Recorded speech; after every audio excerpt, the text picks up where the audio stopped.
At 32 years old, the world's most physically perfect human collapsed and never woke up. Bruce Lee didn't die in combat. He didn't die on a film set.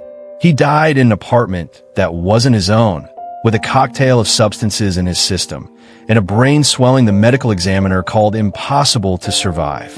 But what the autopsy revealed wasn't a body destroyed by violence. It was a brain swollen beyond medical explanation in a man who showed no symptoms hours before. Let's rewind. July 18th, 1973. 2 days before his death, Bruce Lee is in peak form, meeting with director Raymond Chow to discuss his next film, Game of Death. Contemporary accounts tell us he's energetic, focused, unstoppable. But then something happens. He complains of a headache. Minor. Dismissible. The kind everyone gets. Raymond Chow later recalls Lee taking a painkiller, Equagesic, a combination of aspirin and the muscle relaxant meprobamate. Official testimony confirms this.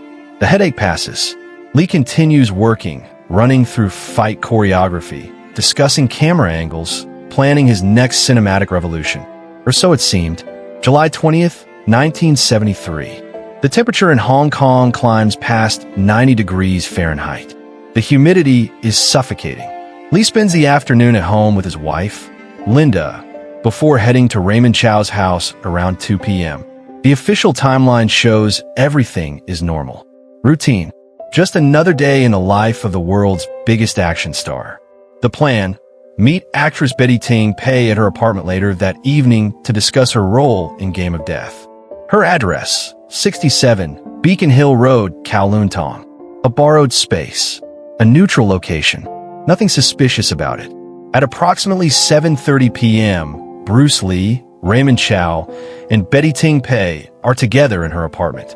They're discussing the script, planning scenes, doing what filmmakers do.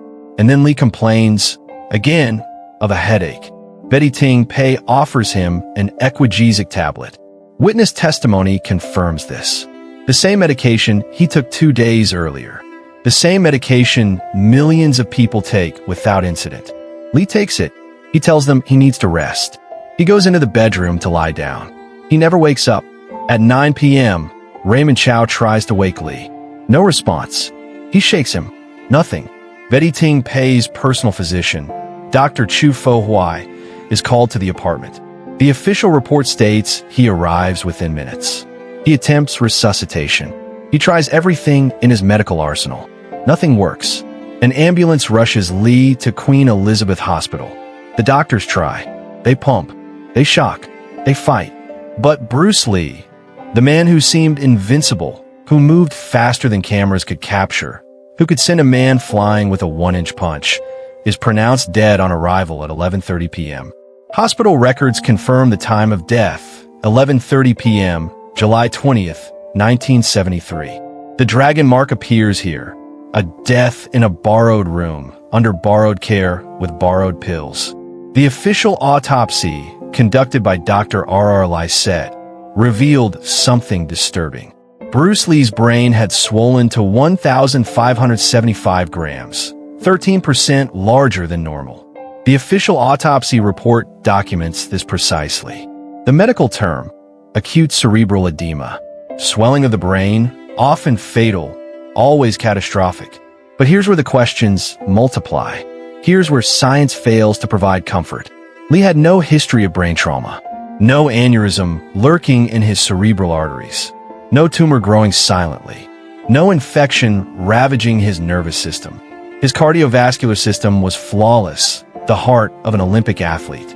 He was, by every measurable standard, in perfect health just hours before. His body fat percentage was below 5%. His resting heart rate was that of a marathon runner. He could do 2-finger push-ups. He could kick faster than the human eye could track. So what caused his brain to swell until it crushed itself inside his own skull? One theory: hypersensitivity to Equagesic. Medical expert hypothesis suggests that Lee may have had a rare allergic reaction to meprobamate, the muscle relaxant in the painkiller. This reaction, they argue, triggered a cascade of events: blood vessels dilating, fluid accumulating, pressure building. until his brain had nowhere to expand except against the unyielding bone of his skull. Equagesic contains aspirin and meprobamate, a common combination. Millions take it. Most people don't even remember taking it. But there's a problem with this theory. A significant problem. Lee had taken Equagesic before, just 2 days earlier, with no adverse effects. Contemporary testimony confirms he showed no signs of sensitivity, no rash, no difficulty breathing, no swelling, nothing.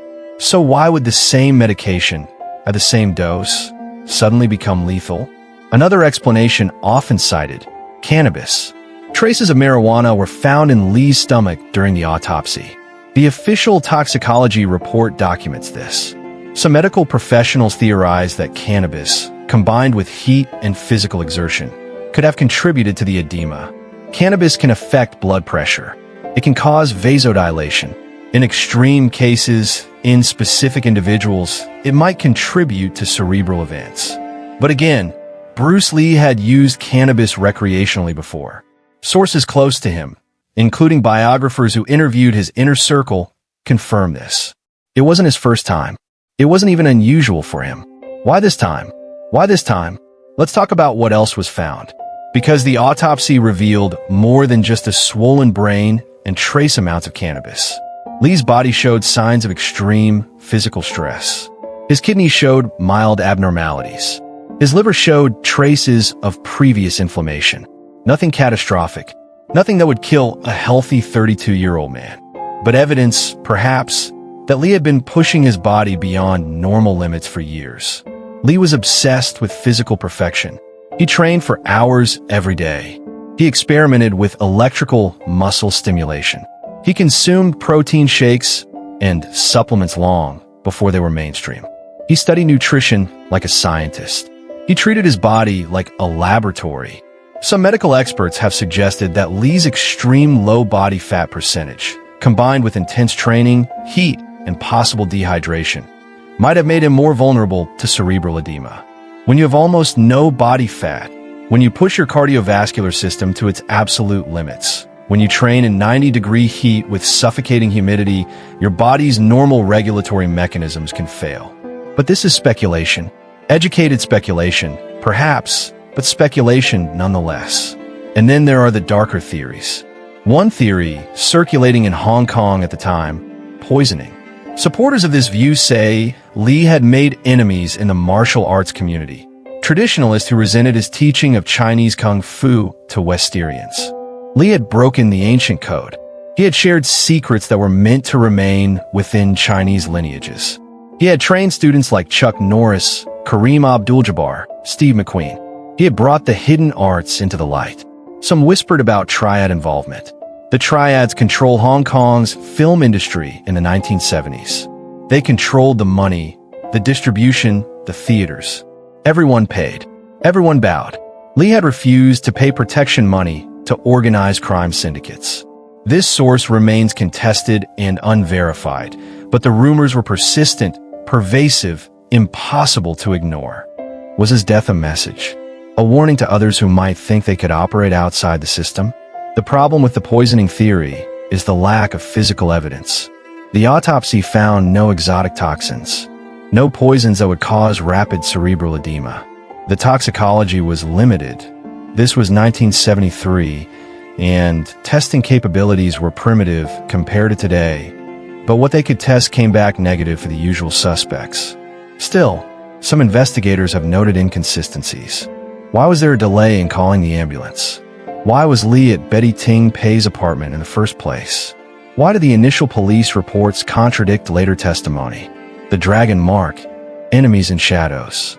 In Chinese culture, another explanation took hold: the curse. Lee had purchased a house at 41 Cumberland Road in Kowloon Tong.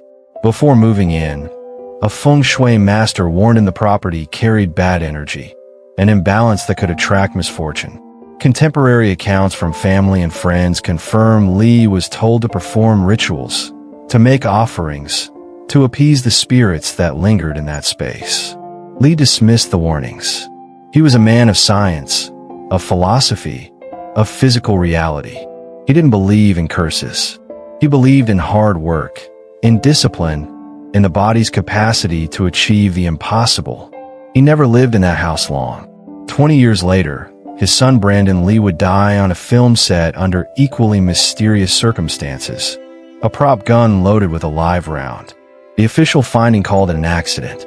A tragic, impossible accident. But two dragons, two impossible deaths, both cut down in their prime, both at the peak of their powers. Some mysteries compound.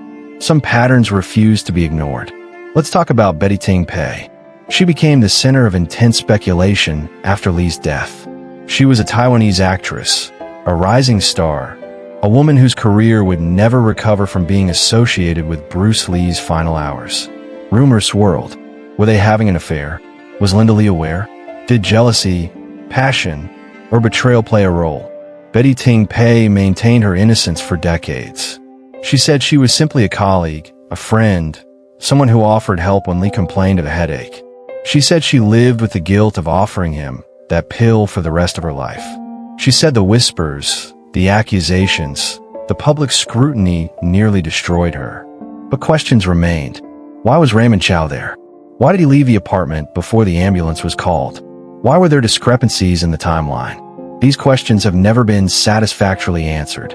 After weeks of speculation, international media attention, and intense pressure on Hong Kong authorities, the official verdict was delivered. Death by misadventure. The coroner's inquest in September 1973 concluded that Bruce Lee died from a hypersensitive reaction to Equagesic, which caused cerebral edema. The official cause: hypersensitivity to Equagesic. Case closed. File sealed. Move on. Or was it? Because here's what the official explanation doesn't account for. Here's where the narrative fractures. 1. Lee had taken the same medication before with no reaction. Same brand, same dose, same circumstances. No problems. 2. The dosage was standard, non-overdose. He took one pill. 1. The recommended amount. 3. No allergy testing was ever performed on Lee while he was alive. No one knew if he was hypersensitive to anything because he'd never shown signs of allergies. He had no history of anaphylaxis, no EpiPen, no warnings on his medical chart. 4. The autopsy found no histamine response, the biological marker of an allergic reaction. Medical expert analysis confirms that true allergic reactions leave traces. The body's immune system floods the bloodstream with histamines. These can be measured, detected, documented. Lee's autopsy showed no such evidence. And there's more. Lee's personal physician, Dr. Don Langford, had examined him just weeks before his death. This source remains contested, but multiple biographers reference it. He found Lee's health impeccable. No underlying conditions, no warning signs, no red flags whatsoever. So why did a man in perfect health die from a pill millions take without incident? Let's examine the timeline more carefully, because there's a detail that most people don't know, a detail that changes everything. May 10th, 1973, 2 months before his death, Bruce Lee collapsed on a dubbing stage at Golden Harvest Studios. Official medical records confirm this. Same symptoms, same sudden headache, same cerebral event. He lost consciousness. His colleagues rushed him to the hospital. Doctors examined him, ran tests, and concluded it was heat exhaustion combined with overwork. He recovered. He walked out of the hospital the next day. He returned to work, but something had been triggered. Something had changed inside his brain. Some vulnerability had been exposed. Medical experts have since suggested that Lee might have suffered a small stroke or a transient ischemic attack in May. These events can cause temporary swelling, temporary disruption of blood flow, temporary damage to the blood-brain barrier. Most people recover completely, but sometimes, rarely but sometimes, these events leave lasting damage. Invisible damage. Damage that makes the brain more vulnerable to future insults. What if the May collapse was a warning? What if Lee's brain had already been compromised, and the Equagesic in July was simply the final trigger? This theory has some medical support. Some experts claim that Lee might have had an underlying cerebrovascular weakness, something genetic, something undetectable in 1973, something that only revealed itself when pushed to the absolute limit. But it remained speculation. Educated speculation, perhaps, but speculation nonetheless. In the months before his death, Bruce Lee told friends he'd been having strange dreams, visions of his own mortality. Linda Lee's testimony confirms this. He spoke of feeling hunted. He told her he sometimes woke up feeling like something was chasing him, something he couldn't see or fight. He wrote notes about death. He philosophized about the impermanence of life. He quoted Asian philosophy, like a dewdrop on a lotus leaf, like a bubble on a stream, such is our life, such is our existence. 3 weeks before July 20th, after the May collapse, Lee had become more introspective.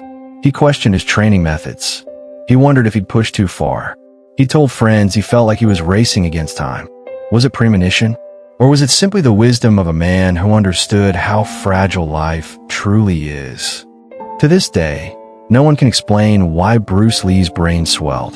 The Equagesic theory remains just that, a theory. The cannabis explanation? Circumstantial. The heat stroke hypothesis? Possible but unproven. The poisoning claims? Lacking physical evidence. The curse? A cultural interpretation of inexplicable tragedy. What killed Bruce Lee wasn't a punch, or a fall, or a visible wound. It was something inside, something the autopsy could measure but never name. Something that turned a perfectly healthy brain into a swollen mass of dying tissue in a matter of hours. Some mysteries aren't meant to be solved. They're meant to remind us how fragile even legends are. They're meant to show us that strength, speed, discipline, and perfection are no shield against the ultimate vulnerability of being human. The dragon mark was always there. In the borrowed room. In the borrowed pills. In the borrowed time we all live on. Did you see it? Timeless forge, where truth meets shadow.